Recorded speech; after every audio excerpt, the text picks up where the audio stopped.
What it do, what it do, what it do. There's a full court pressure. I'm just going for the two. If you know who said that line, pat yourself on the back. You were raised well and you grew up on the right things. We will start today as usual. Welcome back into Big Bet Sports. Y'all know I'm kind of loud right now, but I'm feeling good today. Again, as usual, make sure y'all like, comment, subscribe, share. Big Bet Sports on social medias everywhere: Twitter, Twitch, TikTok, Instagram. Big Bet Sports, wherever you get your podcasts: Apple Podcasts, Spotify, Google Play. Big Bet Sports is live and in action everywhere. And with that being said, we will start today. As we should. I was kind of thinking where I was gonna go with it, but we're gonna start today as we should.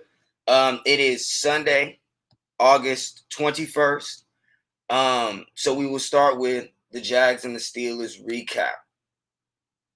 And we won't spend too much time on it because there wasn't much to pull from the game. As a Steelers fan, obviously, first and foremost, the one thing everybody will want to talk about is, can he pick them apart?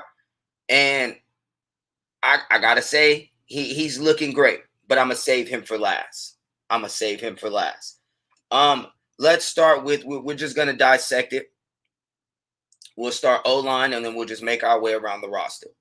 So starting with the O-line play that I saw yesterday from the Pittsburgh Steelers, I will give it A. You didn't even turn in your assignment, my brother. Fuck a letter grade.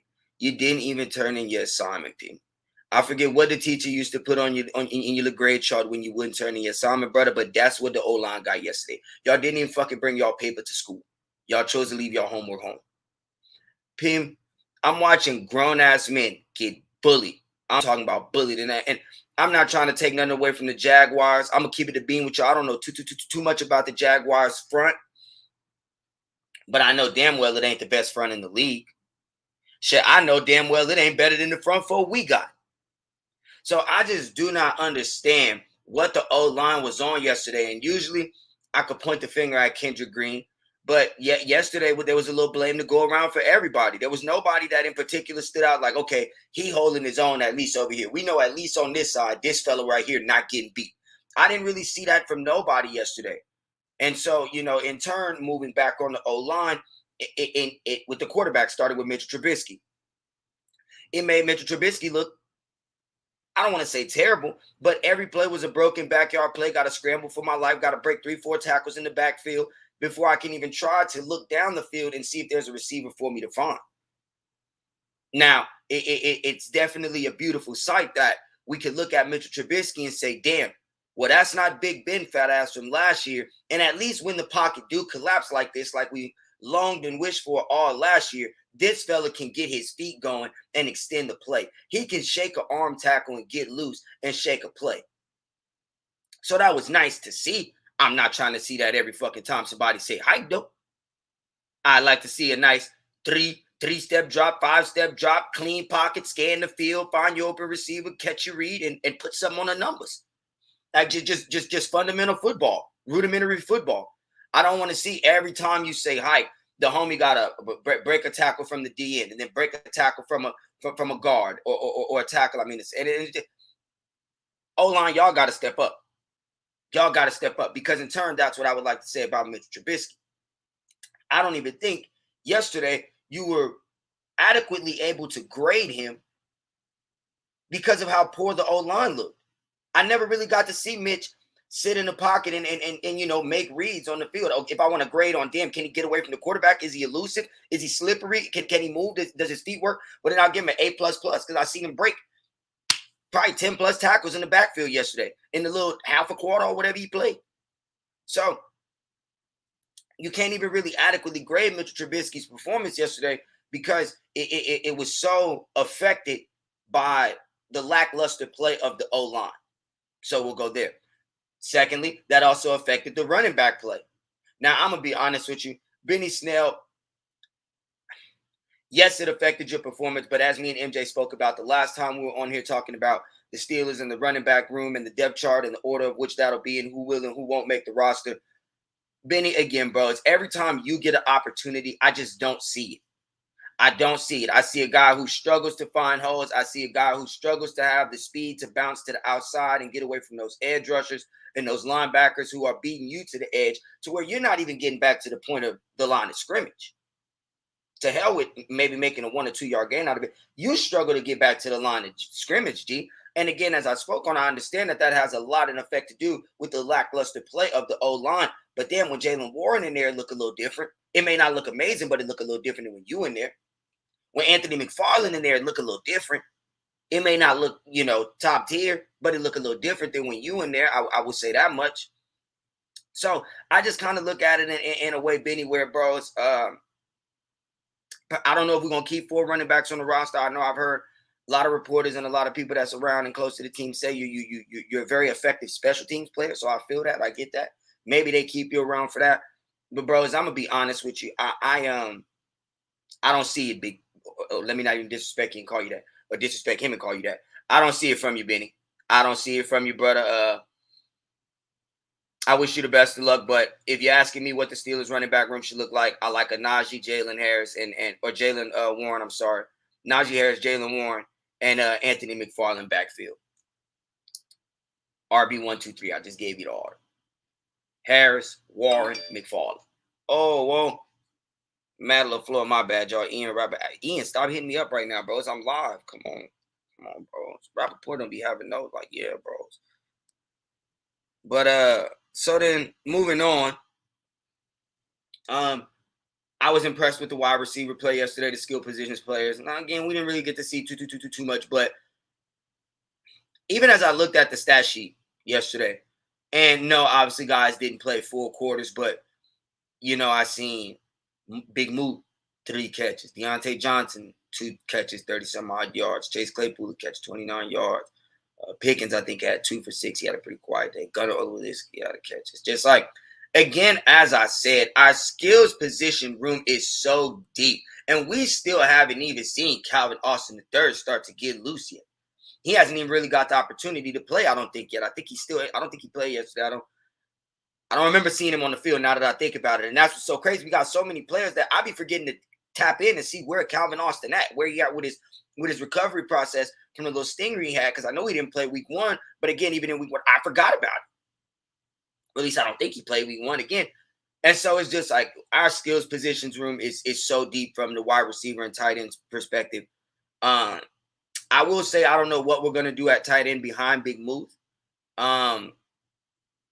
I haven't really seen a guy that, could be a definitive tight end too. Now, I don't think we're going to run many 2 tight end sets. I'm tripping. Connor Hayward. I am super tripping. Connor Hayward. Connor, I'm so sorry, big brother. Please forgive me. Connor Hayward. Again, I like Connor Hayward. He's a football player. He's a Hayward. We know what Cam Hayward has brought to the Steelers. If you've been a Steelers fan for long enough, you know what Cam Hayward has brought to the organization, the type of cat and leader he is. So Connor Hayward's in there. So like what I saw from the skill positions room.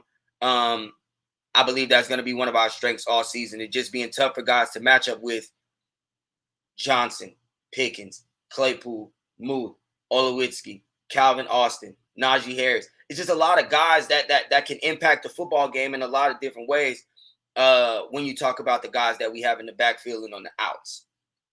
As far as the defense, so first and foremost, TJ Watt. TJ, brother. Oh, whoa. P. Troy Polamalu is the reason I became a Steelers fan. He's my favorite Steeler ever. Brother, you are making a strong case. A very, very, very... TJ, I just love everything about you, brother. Your character, your work ethic, your consistency. Just everything you bring to the table, not only as a football player, I could see it from afar, brother, as a teammate, as an individual, as a man. You could just see it on you, brother. You could just, every time this boy play football, if there's a quarterback playing football as well, TJ Watt is going to go get him. It's just the inevitable. It is just the inevitable. Like, I do not understand, bro. If this boy is playing football, if Trent Jordan Watt is playing football, and there is a quarterback playing football as well at the same time as him, you can best to believe you can put your left nut on it. That ball is going to grab that quarterback. That I could promise you. At least one time in that football game. And when I say grab him, I mean grab him and bring that ass to the ground. That I could promise you. As I watched him get to the quarterback yesterday, I was just like, he had the little play at sack Trevor Lawrence. It's like, damn, the homie. I don't never see a game where the homie don't get a sack. And TJ, I just love that about you, bro. So say all that to say, you are quickly and strongly making the case as my favorite Steeler ever. That it is still Troy Polamalu, brother, be completely honest with you. But you are making a strong case, P. By the time your career is over, brother. Oh, whoa. P, if it's one thing, if it's two things I need in my life, I need the Watt and the Polamalu jersey signed, brother. If at any way I could get that done at any point in time, brother, in life, I don't care if we are 60 years old, TJ. Do you understand me? If I come across you, brother, and I got that Watt on, I'm going to need that. Please, brother. Anywho, as far as the rest of the defense, I really do love the addition of Miles Jack. Obviously, I can see he's still trying to get acclimated in the defense. He's still learning the schemes. He's still learning his teammates. But I see him making plays. I see him making more plays than Devin Bush. But I'm not even going to get on that today because I don't have the time, the win, or the give a fuck at this point to talk about Devin Bush and his lack thereof when we talk about skill on the football field at the linebacker position. So, because realistically, I'm going to just say one thing and leave it at this. What I'm starting to look at and the way I'm starting to feel about it, bros, I'd rather put Terrell Edmonds at Devin Bush's linebacker spot and let Trey Norwood play the other safety spot. Devin Bush, go sit your ass the fuck down, bro. I'm just tired of looking at it. I'm so overseeing it. I'm so upset that we traded up to pick your ass with the 10th pick. And I said it then. The year we drafted him, bros, we got the wrong Devin.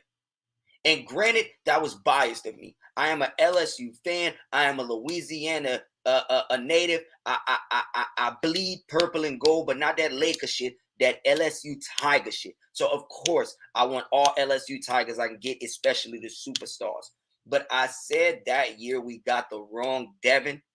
And every time Devin Bush steps in between them 100-yard hashes, that ball proves me correct. And as a Steelers fan, I do not like that. I am tired of seeing you, bro.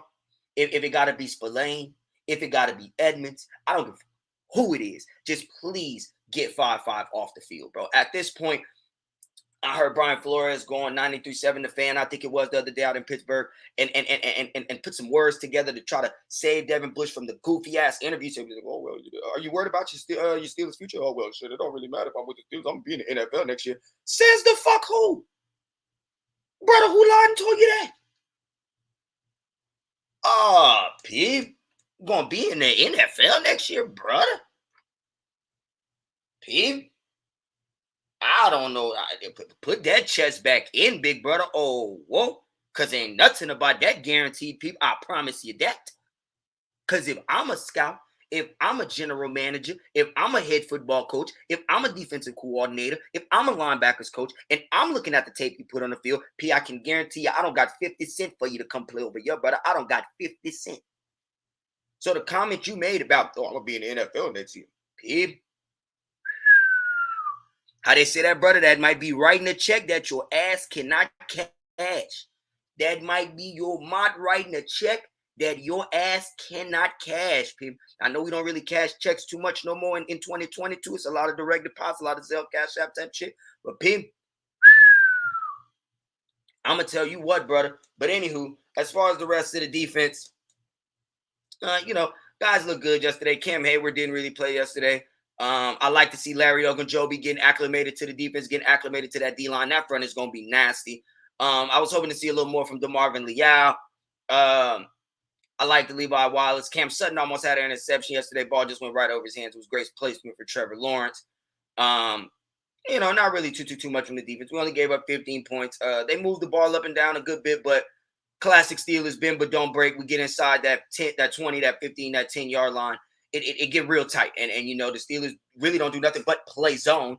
So once you get into that area of the field where the field gets super tight and the Steelers are so accustomed to playing zone with 75 yards of field behind them, well, now when it's only 15 yards of field behind him, that field tightens up and that zone gets a lot tighter and then much, much, much better. That's why the Steelers are so good at once you get in the red zone, it's so hard to score on them because they're just so good at playing zone defense because it's all they do anyway.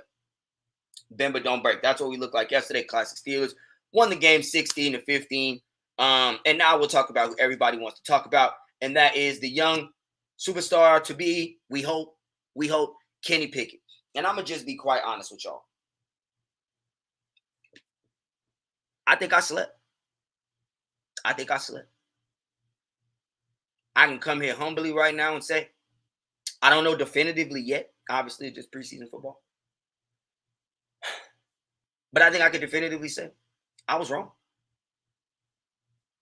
And I'm okay with that. I'm perfectly fine with that. I would have preferred to have been wrong. I'm okay with that. You know, I used to have this complex as a kid. I always wanted to be right all the time. And I won't even lie to you as an adult. I don't have the complex. I just know that majority of the time I am right. But in this situation, again, it was one of those situations where as an adult, I thought I was right. I was like, bro, why in the fuck did we take Kenny Pickett with the 20th pick? Why did we not just draft the best football player with the 20th pick? Why did it have to be Kenny Pickett? I wasn't necessarily sold on Kenny Pickett. People played at Pitt in the ACC. Y'all trying to compare him to the LSU Tiger great Joe Burrow. I don't see that. But, brother, through this camp and through 2 preseason games, I'm going to tell y'all what. I think through 3 preseason games, the homie's like 19 for 22. 3 touchdowns to no interceptions. 2 very, very impressive 2-minute/sub 2-minute drives. Excuse me. Yesterday put a great drive together with a minute left from midfield in. Ending the first half in a touchdown to put us up 7-6. A couple good slant route to Deontay Johnson that he was able to catch and run with. Good pass to Pat Freiermuth over the zone that he was able to stumble for a couple of more yards with. And then he threw a touchdown to Deontay Johnson. It got called back on offsetting penalties. And then the very next play, he threw another touchdown to Benny Snell. So, Kenny, you look good, brother. You look good, people. And I've been saying I want a reason to call you Kenny Pick 'em apart, brother. I'd rather call you Kenny Pick 'em apart than be receiving text messages in the group in my phone calling you Kenny Pick 6, people. I promise you that. People. And I ain't gonna lie to you, brother. There was a part of me that thought, a large part of me that thought, people, I'm gonna be receiving them group texts because I know the Mitchell Trubisky's is coming. People, I know them things is coming. And so I'm gonna be quite honest with y'all. And actually, if you give me a second, I'm gonna show y'all the photo for all the Steelers hate that I received this season. There's one photo that I'm gonna respond to all of it with all year long. Steelers and LSU hate. Any of it I receive all year long, I'm gonna show y'all the photo. Give me a couple of minutes. But anywho, I was wrong about Kenny Pickett. I was definitely well thus far. Again, 2 preseason games. Yesterday his action was against a lot of the Jags ones. Again, they're the Jags ones. Okay, it's not to say too much, but it's better than him looking terrible. He's damn near looked perfect. I mean his charisma in the pocket, his confidence in the pocket, his presence in the pocket, his quick decision making, his not making it complicated, forcing the throws. And I seen Mitch had did that on one of the first plays. He had to break a couple tackles. He came around, and Benny Snell is sitting right in front of him. Easy first down. It was like 2nd and 5, 6, 7, something like that. Easy first down. Dump it to Benny Snell. Let him get to 6, 7 yards. He tries to throw it 25 yards deep to Deontay Johnson. It goes over Deontay Johnson's head. And Deontay Johnson did have a step on the defender, but it wasn't really the cleanest of throw-catch exchanges, just in the way Mitch had to break the pocket, break a couple tackles. Just make the easy play, bro. Live to play another down. Sometimes the easiest play is the best play to make. The play right in front of you is the best play to make, and I prefer that quarterback. Let's not make it complicated. And that's what I like thus far, what I've seen from Kenny Pickett. He hasn't made much complicated. I like that. I like the fact that he's, making quick reads. He's getting the ball out of his hands quickly. His little itty bitty hands that y'all spoke on. His 2-glove wearing hands. It used to be Teddy 2 gloves. Now it's Kenny 2 gloves. Okay, yeah, Kenny 2 mitts. Yeah, people. Kenny 2 OJs. Hold on, let me stop. All right, but overall, I'm ready for the regular season to start. To hell with all this preseason. It's exciting to have it back. It's good to be able to watch football on the weekends again. I ain't gonna much hold y'all, but I'm just ready to get to the regular season, and I will close in this. As far as on the Steelers, with every passing day, at least it seems to me, with every day that passes by, the gap that is in between Mitchell Trubisky and Kenny Pickett is shrinking at a very, very rapid rate. And I was asked yesterday by a friend, do I think Kenny Pickett will be the starter by week 1? I think it is a very, very, very high possibility. I think it has damn near even went from a very, very high possibility to a very, very good reality. I think we've graduated from possibility to reality. It is now a reality for Mitchell Trubisky that this boy is on my ass. Pause. It is now a reality for Kenny Pickett. Oh, I could really beat this boy out for this job. If not by week 1, for goddamn show by week 4. Not even the fact that Mitch is playing bad. Just, coach, I look better than him.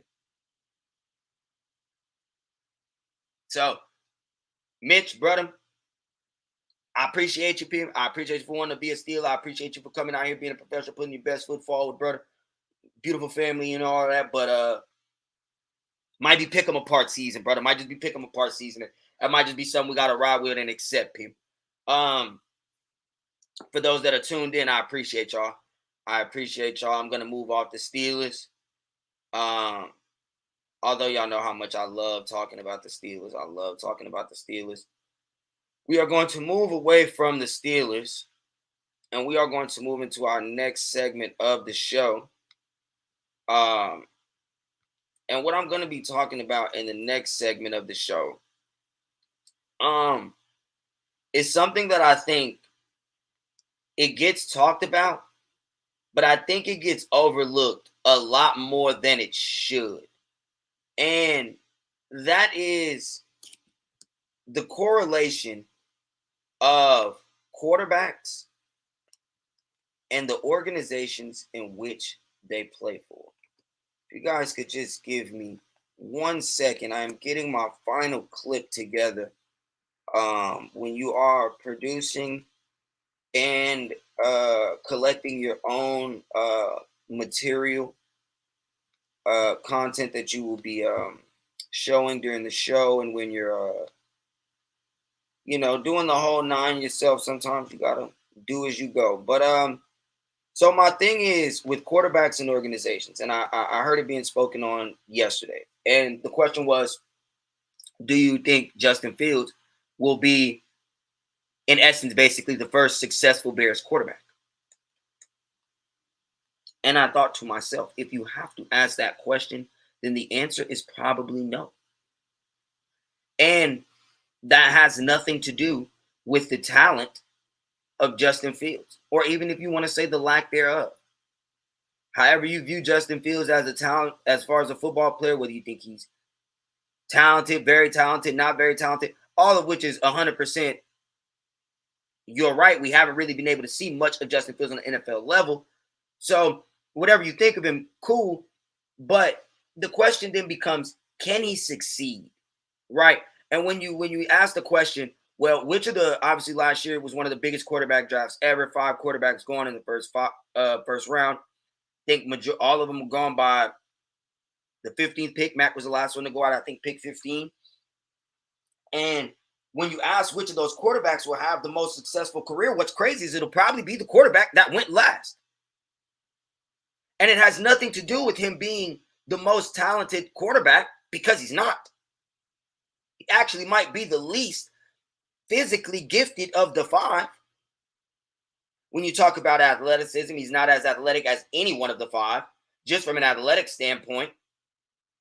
Okay, and now obviously mental, maybe he's in a different category than whoever, I don't know really all of their mentals and ability to break the game down and read, et cetera, et cetera. I know Mac does very, very well in the pocket with that. He may do that better than all of them. And that is a big part of football, obviously, but Mac is far from the most physically gifted, the most talented of those five, but he went to the best organization.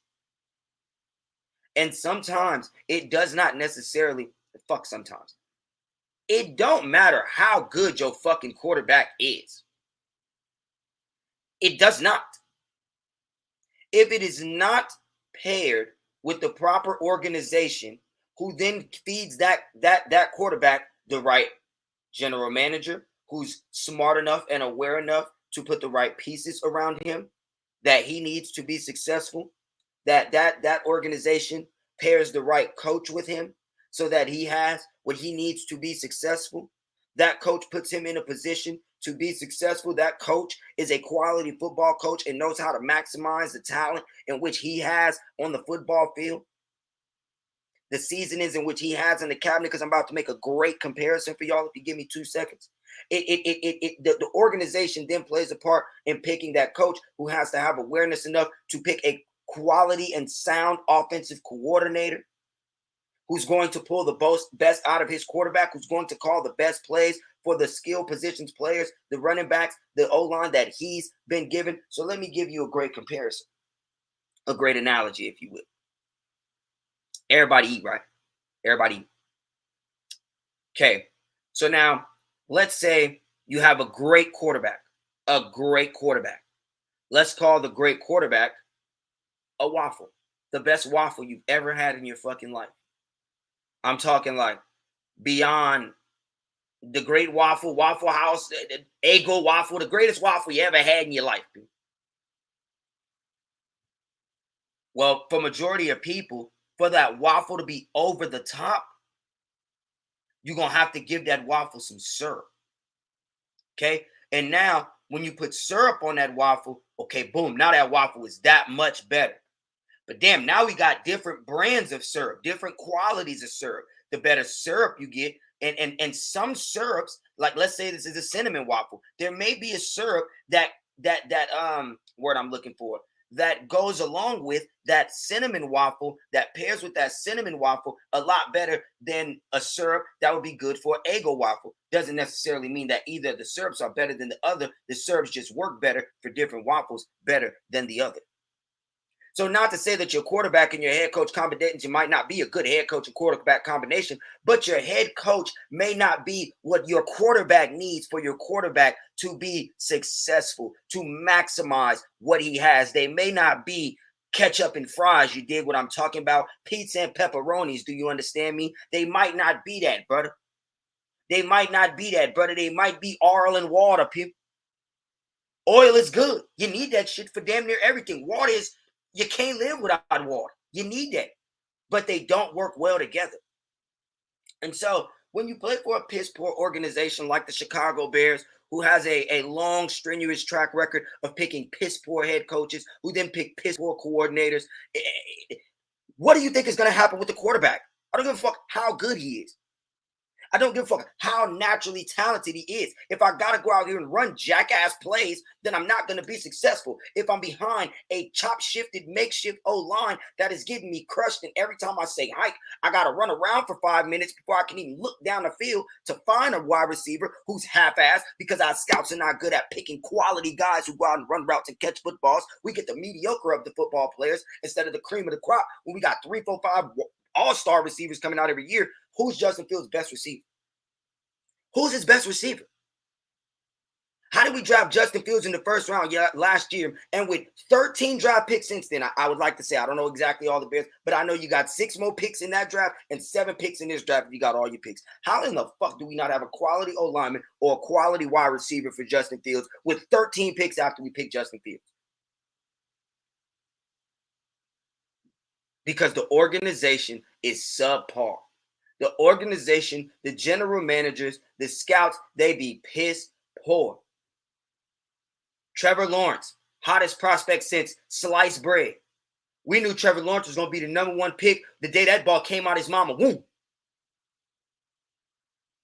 But what sucks for Trevor Lawrence is you were the number one pick in the organization that picked you with the Jacksonville Jaguars, who we watched go 13-3 a couple years ago, beat the Steelers in the divisional round of the playoffs, take the Patriots to the brink in the conference championship of the playoffs, and then break that team up. Might I mind you, and that year when they did all of this, Jalen Ramsey was in like year 3, maybe.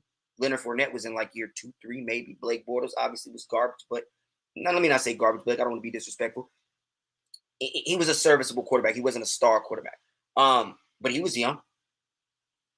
Calais Campbell, Miles Jack, that entire team. That was like 3-4 years ago. I don't think anybody's on that roster anymore. What's crazy? Jalen Ramsey was on that roster. He's won a Super Bowl with another organization since then. Leonard Fournette was on that roster. He's won a Super Bowl with another organization since then. Calais Campbell was on that roster. He's made the playoffs and won conference division championships multiple times since then. What have the Jags done since then? Besides have the worst pick in the draft to be able to pick Trevor Lawrence. That's how you get a Trevor Lawrence, is you suck. Let me ask y'all a question. Have you ever seen the Steelers with the number one pick in the draft? Have you ever seen the Ravens with the number one pick in the draft in the last 20 years? Have you ever seen the Patriots with the number one pick in the draft? Have you? I don't think so. And if you ask me, those are the 3 most well-ran organizations in the NFL. If you want to go down the list, I can damn near give you every other team that has had a number one pick in the last 20 years. Almost every team. There's only 32 teams in the league. Almost all of them have had number one picks in the last 20 years. That's how they get these quarterbacks. The Bengals with Joe Burrow. The Panthers with Cam Newton. The Colts with Andrew Luck. The list don't stop. The Browns with Baker Mayfield. That's how you get these. I mean, yeah, the Browns had a couple number one picks, but they the Browns. But so you look at a team like the Jaguars, who's always picking at the top. Not even to say number one pick. You're always picking in the top 10. There's certain organizations that are always in the top 10. Always. The Jags. Damn near always. Outside of the year when y'all have finally looked like y'all pieced it together and then blew it, you're always in the top 10. The Jets, y'all did the same thing. Yeah, one little good run with Mark Sanchez a little over a decade ago. Ever since then, every year you've been in the top 10. The Giants, ever since Eli won the last one in 2012, every year y'all are in the top 10. There are certain organizations that every single year in the draft, they are top 10. Top 10, top 15 organizations every single year. Every single year. How are y'all picking the best of the players and yet still coming up with the worst of the results? It is because the cooks in the kitchen fucking suck. You went out and got a quality steak, but then you put a jackass on the grill and he burned the shit. He didn't season it properly. So that's my thing with that. I just think when you talk about quarterbacks and organizations, bro, it to me, I don't care how good the quarterback is. If the organization does not match that or even come close to that, then you will see, instead of the quarterback be able to raise the level of the organization, you will see the level of the organization lower the level of the quarterback. I will leave that at that. So for Justin Fields, Trevor Lawrence, Zach Wilson, don't really care how good y'all are. Unfortunately for you, gentlemen, you went to some of the worst organizations in the league. So what do I think will happen in turn from that? Your careers will probably not say too much. Mac Jones might win a Super Bowl or 2. Kenny Pickett might win a Super Bowl or 2. Patrick Mahomes is great. Andy Reid was the perfect cook to put in the kitchen to go along with Patrick Mahomes. Shout out to the Chiefs organization. Actually, I would also like to say that the Chiefs are also a very, very, very well-ran organization. They would also be in that group with the Steelers, with the Ravens, with the Patriots. I would also put the Chiefs in that organization. Very, very, very, very well-ran organization. Very well-ran organization. Moving on. Y'all know I have a special segment. Got 2 segments left. Two hidden topic points I'm gonna hit left. One of them is a special segment that y'all know I installed a couple months back. Don't do it too often, but sometimes I just feel for certain people it will be in your better judgment to shut the fuck up. And I'm not even trying to say that disrespectfully. Sometimes it's just better to not say nothing. Again, I will say, bros, a wise man once said nothing at all. So, with that being said, I know you guys are probably wondering, well, who in the fuck is on Stick a Fucking Shut the Sock fuck in it? up, bitch. Shut the fuck up. Shut the fuck up, bitch. Shut the fuck up, bitch. Shut the fuck up. Shut the fuck up, bitch. Brought to you by goofy ass boys who be talking crazy. Today's Mr. Stick a Sock. What do you apologize for? For everyone that was affected about the situation, there was a lot of people that was triggered. But not the women that accused you of this? I apologize to all women. So anybody that was affected, either yourself, I apologize to everyone that was affected about this whole situation. So Deshaun, was this more about moving on with your career? Deshaun, brother. Pim, whoa. I'm not your legal representation, people, and I know them boy got a lot more knowledge than I do. But brother, I would tell you if I was one of your partners in your corner, Pim, at this point, brother, my suspension has been finalized. It ain't finalized; they could change it, but finalized, stamped. The settlements, I think, of damn near every woman now have been finalized, stamped. Pim, we are no longer talking nothing that is not football. The second they ask you any type of questions about this case, about this situation, hey, if it's not about football, I don't have nothing to say. If you want to talk about this case, talk to my legal representation. I no longer have nothing to say about this.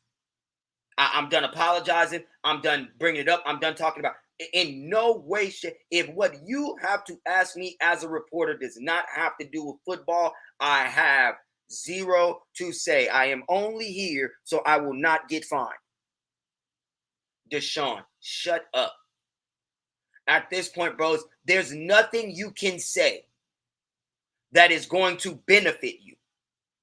The only thing you can do at this point by opening your mouth is hurt yourself, hurt your brand, already make a situation that is absolutely piss poor 1,000 times worse. That is the only thing you can do at this point moving forward by opening your mouth. So with that interview you had right there, I think that was 2 days ago. From then on, I wouldn't have said nothing at this point, brother. I have nothing to say about that. Please keep your mouth closed, brother. Keep your mouth closed. Stick a fucking sock in it, people. If them people ask you anything outside of football related question, brother, mum is the word. Stop talking. Stop talking. If it's not football, stop talking. Stop apologize. You apologize. I think it was bullshit, but you apologize. So shut up. Don't say nothing else. Let it go. Let it go. In 11 weeks when you come back, let it go. Let it go. When 11 weeks you come back, oh, Deshaun, what have you learned from you? Hey, if it's not about the game that I'm about to play in this week, I don't have no time for it. I have nothing to say about it. From here on, Deshaun, you should never, ever, ever, ever open your mouth about this case again unless it's behind closed doors with people that you trust. Okay. Now I'm going to leave you with that, brother. I'm going to leave you with that because that talking in circles you're starting to do, you stand on your innocence. You're sorry for the people you're affected. You're starting to talk in circles, brother. You're starting to talk in circles. And before we start making these circles large circles, let's just shut up, brother. Let's just shut up. So anyway, with that, the last thing I am going to hit today, I don't know what y'all was on last night. I know out here in Vegas, they had the Weekend was out here last night. I know they had a lot of people slid to the Weekend concert. I know they had some football on last night. Cowboys was playing. I don't know if y'all big Cowboy fans. But I was over at the homie spot watching UFC. I think it was, 281 last night or 282, some shit like that. I'm not too big in the UFC. There's only a certain couple fighters I like to watch. And last night, I think all of you know that it ended. The last fight of the night, 50 some odd seconds left in that 5-round fight of the night, ended with the classic. I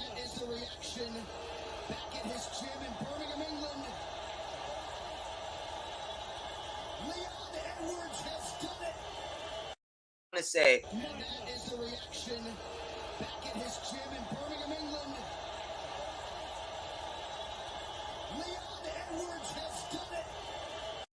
for that, brother. But putting that camera right there on those men was genius. This is what they were reacting to. The cloth from which he is cut. I mean, that is a degenerate.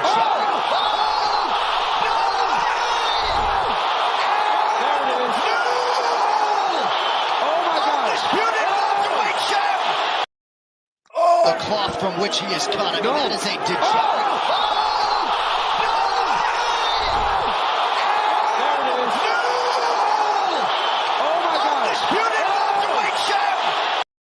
Look how much time is left on the clock. Hey, Kamaru Usman lost the first round. So before I run it back for the last time, let me just talk about the fighter real quick, a little bit.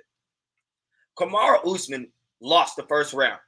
He put himself in a situation where he ended up, Leon Edwards had his back, and he was really in a great position of locking a rear naked choke. Kamaru Usman basically had to fight him off for 90 plus seconds in helping himself to avoid getting rear naked choked in the first round. Okay, so Kamaru Usman got up. He kind of, he walked to his corner. He was smiling. He was like, okay, now, all right, you got that one. You feel me? Like he had kind of that face on it. Like, okay, you got me on that one. But I'm not slipping no more.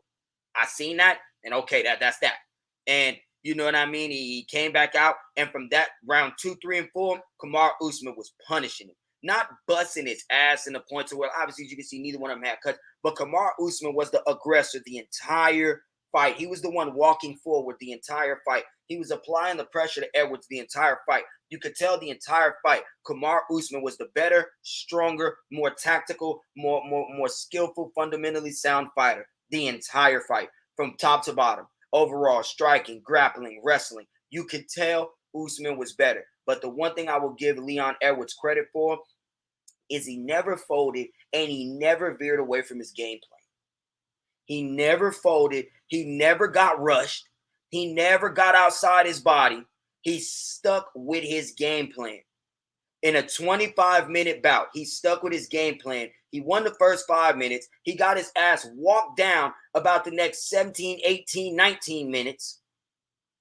And in the final minute of this bout, again, I will show y'all. Look at how much time was left. And basically what I'm showing you is Kamaru Usman was that far away from once again retaining his title. From once again, the question being, is Kamaru Usman the greatest pound-for-pound fighter of all time? This is how much time. The cloth from which he is cut. I mean, that is a degenerate.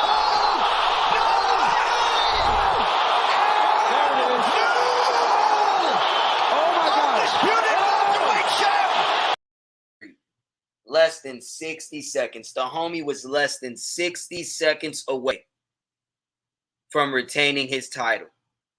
Leon Edwards, much respect to you, bro. Big congratulations to you, because even as I just did it on today, I know the bigger story is not going to be you winning the fight. The bigger story is going to be Kamaru Usman losing the fight. And even though I kind of just did that in the segment, and even I will show you the banner when I wrote it down, I didn't really use it, but even I labeled the segment, Usman goes down in the fifth. I would like to say congratulations to you, Leon Edwards, because you stayed disciplined your entire fight. You didn't get rushed your entire fight. I don't know much about the UFC game, but I've seen you stay poised, pocketed, and locked in the entire fight. And those type of head kicks I've seen in your highlights, they on your resume. That is what you do. And it came through for you with 58 seconds left in a title fight, your second bout at it with Kamaru Usman.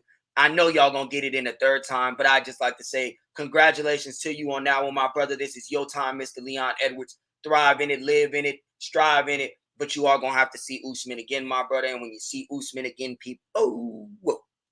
Anywho, with that being said, I do appreciate everybody who tuned in today. I am about to get up out of here. I'm over the 40-minute mark. I usually like to try to stay under that. But I didn't really get we ain't really been on too much this week. Kramm was out in Miami. I've been bullshitting. I ain't gonna hold y'all. Not even that. It just wasn't really nothing that I was excited to talk about, that I was invigorated to really get out here and express on. And they had a couple topics today with everything that happened over the weekend. And so I just decided, this was the best time to get back in and chop it up. Anywho, make sure y'all do the usual, and it is greatly appreciated when y'all do follow Big Bet Sports, Instagram, Twitter, TikTok, wherever you are at on social media. On Instagram, it is Big Bet Sports LV for Las Vegas. So Make sure y'all get it there. And then wherever you get your podcast, Apple, Spotify, Google Play, we all over that, John. And then YouTube, of course, obviously, make sure you like, comment, subscribe, share. Big Bet Sports on YouTube. We trying to grow. We can't grow without y'all helping us grow. So we appreciate each and every one of y'all each and every time that you do whatever, and all the things that I just mentioned that helps us grow. So with that being said, I think Kramm is flying back today. So hopefully my boy get back on that ground safe and sound. And then we'll be back tomorrow or Tuesday for sure at some point to discuss. I'll discuss the Steelers game with him. I'm knowing he didn't watch that shit out there. But I've been having a Casamigos bottle to his lips since he took off from my chest. So we'll be back to discuss that. But until then, y'all stay peaceful, bro. Y'all stay positive. Y'all stay grateful. Y'all stay joyful. Grandpa K will be signing out. Go Steelers. Go Tigers.